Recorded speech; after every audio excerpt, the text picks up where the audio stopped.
Hey guys, welcome back to my channel. All right, today I got you the 2024 Subaru Forester Sports Edition or Sports Trim. All right, when you come over here, this is in their gray exterior. When you come out here, you can see the orange trim all around the vehicle. That typically indicates it's the sports trim. All right,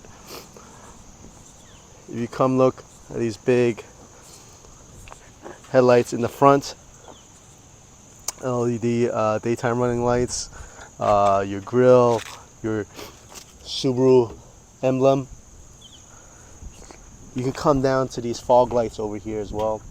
Very nice indicating fog lights, and this orange little contrast trim in the front bumper. Right, plenty of aggressive look from the front, as you can see, and it's contrasted by the blacked out grill and the housings, the light housings on the front. All right, let's come over to the side. These are 18-inch wheels or rims, all right, standard throughout since it's all-wheel drive.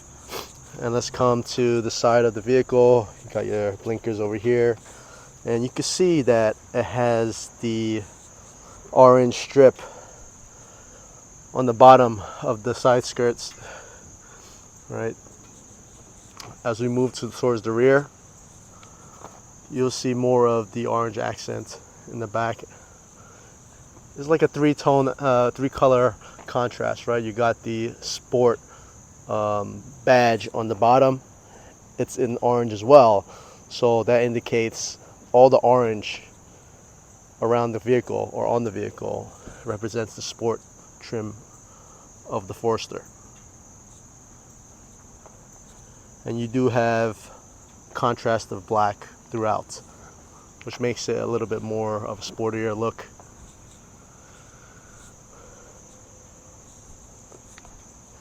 You can tell, here's your exhaust, single exhaust pipe on the back.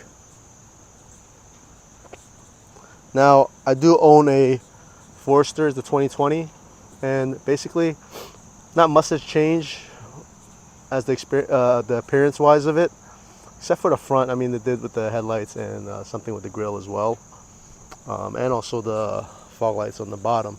So only the front they changed slightly, but for the most part it looks similar.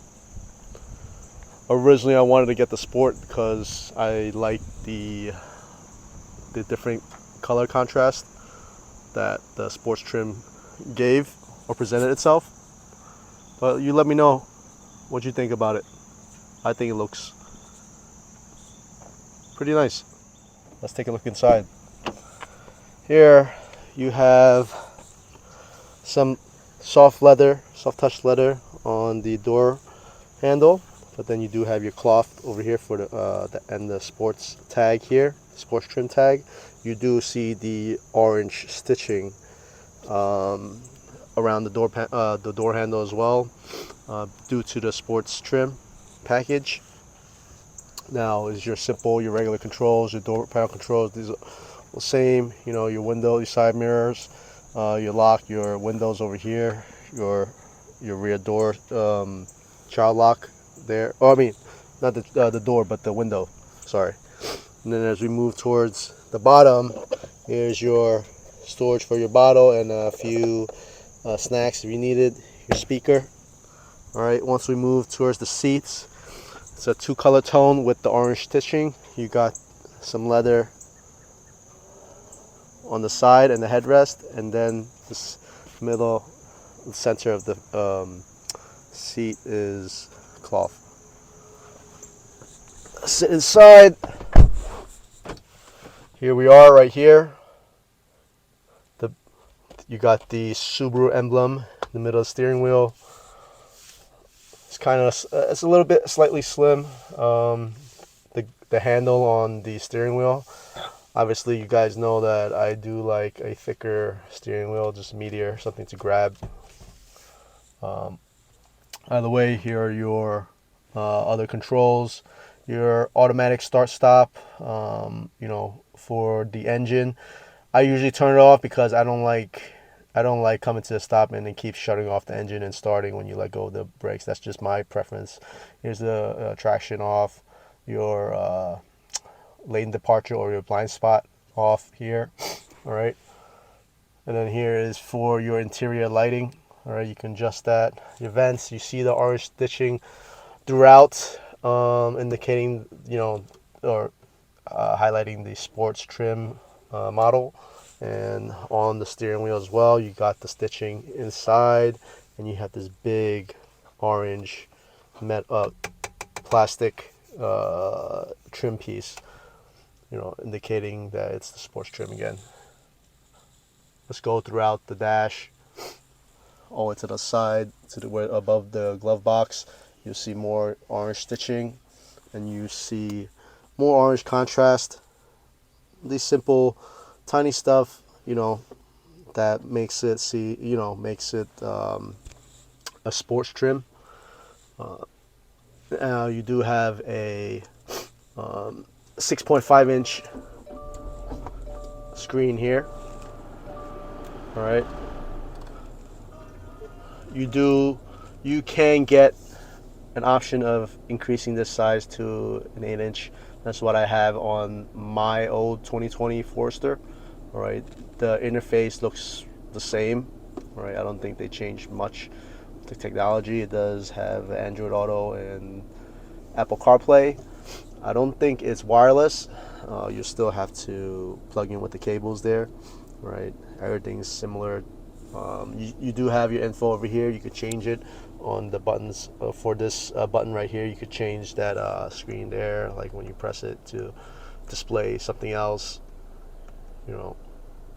which is pretty nice, easy to access. And then the source is changing between media modes, like the radio versus your phone, your Bluetooth, and stuff like that. Okay, your voice recognition. Here are buttons to show your different settings and inputs on your dash. Okay, you can do up or down. You'll change that. Okay, you see that? You check your tire pressure, your fuel economy, and all the other good stuff. Here's your tachometer and your speedometer. Okay, and what's good about the sports? I mean, they did implement a paddle shift right here, a small paddle shift. You could, potentially engage in manual mode since they have it here. All right. You could always increase it by shifting this over to the manual and pushing it up or down, to change gears. But now it makes it simpler. You can use your paddle shift. And then over here, your 2 cup holders. Here's your different modes. You can do normal or snow, dirt, and mud. All right, you got X mode, which is all-wheel drive, right? Here's your parking brake. Here's your heated seats, okay, passenger and driver side. Here's a little storage. Probably you could do another snack and stuff like that. And here is a compartment for storage. Not too deep. Probably a little bit above my wrist. All right, you do have a charge port in there right here, and over here. Let me know what you guys think of the interior, your visors, your sunroof. All right. Now let's check the rear. All right. Same trim, same door panel trim, right, as the front and all throughout. Right, you got the leather and cloth contrast, and also the orange stitching, and throughout the back seat as well. They kept the same design. These have all-weather mats, which is great. And then when you come to the center console, you do have your 2 charge ports here, right? And then your vents. And here's your rear. You have 2 pockets here. Well, actually 3 actually. You got 1 big one, 1 medium one, and 1 small one on the side. So the headroom here, I'm 5'9", just remember that. I'm sitting up straight right now, so I have 2 inches of headroom before I touch the roof. Here's the sunroof here, nice big sunroof past the center of the vehicle. Here's your grab handles. The seat feels kind of it's not cushy or and soft. It's just kind of firm, which I mean I don't think most people would prefer it this way, but it's kind of spacious. The leg room right now it's probably like what 5 inches over here, which is quite spacious for a compact crossover. So pretty nice. And then you got the big rear window here, or side window. Brings more light inside. Not too shabby. And then here's your grab handle and your hook for hanging your clothes. So, right, that's the rear over here. So let's check out the cargo.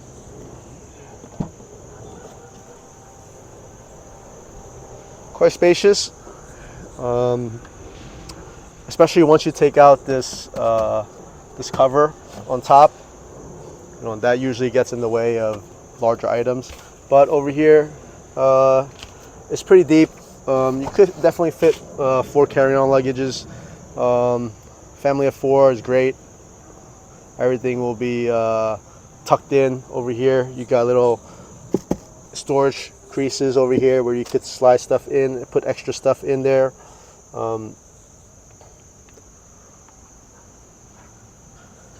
And then here's your regular carpets, and over here is obviously your spare. You got more chargers right here. But overall, pretty good size. Believe me, I fit a lot inside here since I have one. Alright guys, let's take this out for a spin. Alright, this vehicle is a flat 4-cylinder engine, 2.5 liter. It produces 182 horsepower. Right now, this is the same for all Forester trim. They have all the same engine, CVT transmission. It's all 2.5 liter flat 4-cylinder engine, right? And it can tow around 1,500 pounds. And the fuel economy is actually pretty good on here. Okay, it's 26 city and 33 on the highway. This is a very good daily driver. Okay, especially this trim. They give you the feel of a performance vehicle if you switch over to manual mode, right? Because they have paddle shifters right now.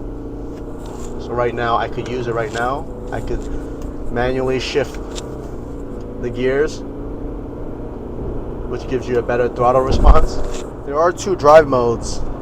You have intelligent drive, which is basically your eco mode, right? Your fuel saving mode, and then you can switch over to your sport mode, right?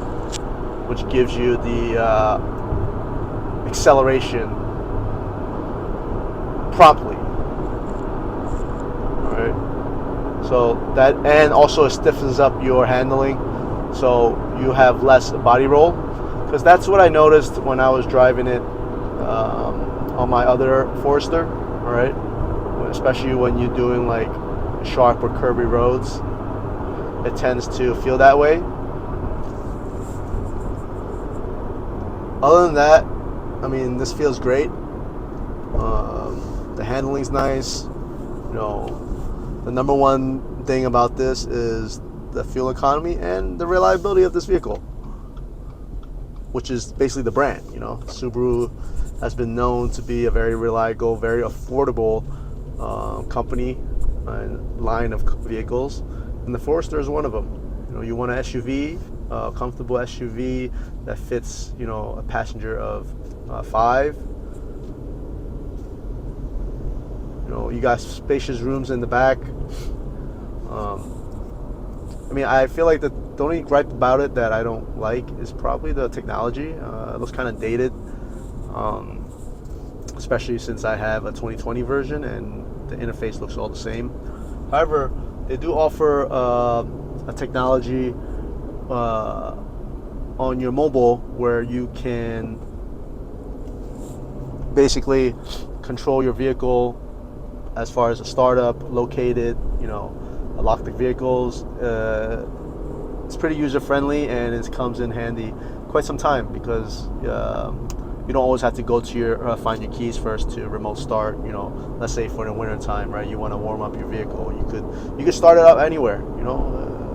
At a restaurant. You're at a restaurant or a shopping center, and you're planning on walking back out to the car, but you want to warm it up, or if it's really too hot, you could cool it down, before you get to the vehicle. I mean, that's the app. They offer this Starlink app where you pay an annual fee of $150, I think.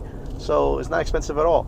So it gives you quite the convenience, basically.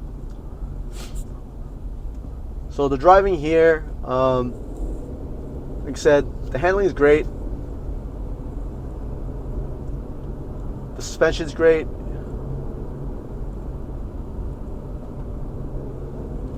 The only thing is the engine. I know the CVT transmission, it's just one linear gear.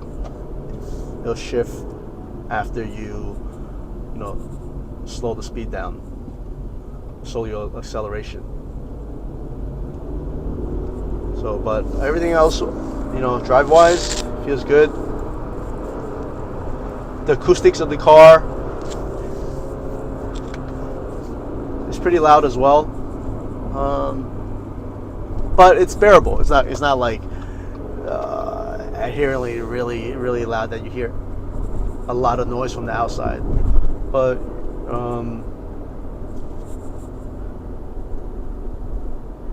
it's quite comfortable. The seats are comfortable right now, so if you update to a luxury trim, it'll feel even more comfortable. And the here you could listen to the speaker, the volume, right? The sound. It's really good. So.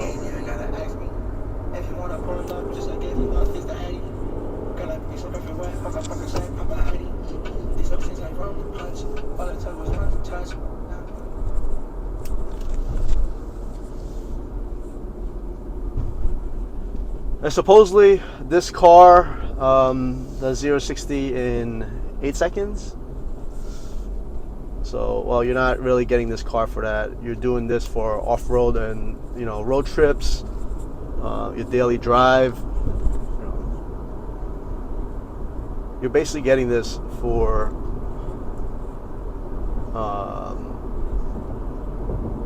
daily convenience, drivability. You also got this really big windshield here where for a lot of people they like the visible view, the more visible view of what's in front of them. And this does have blind spot monitoring and lane departure, because this is Subaru's has this own program where it's like they have eyesight, which has their technology that can see what's in front,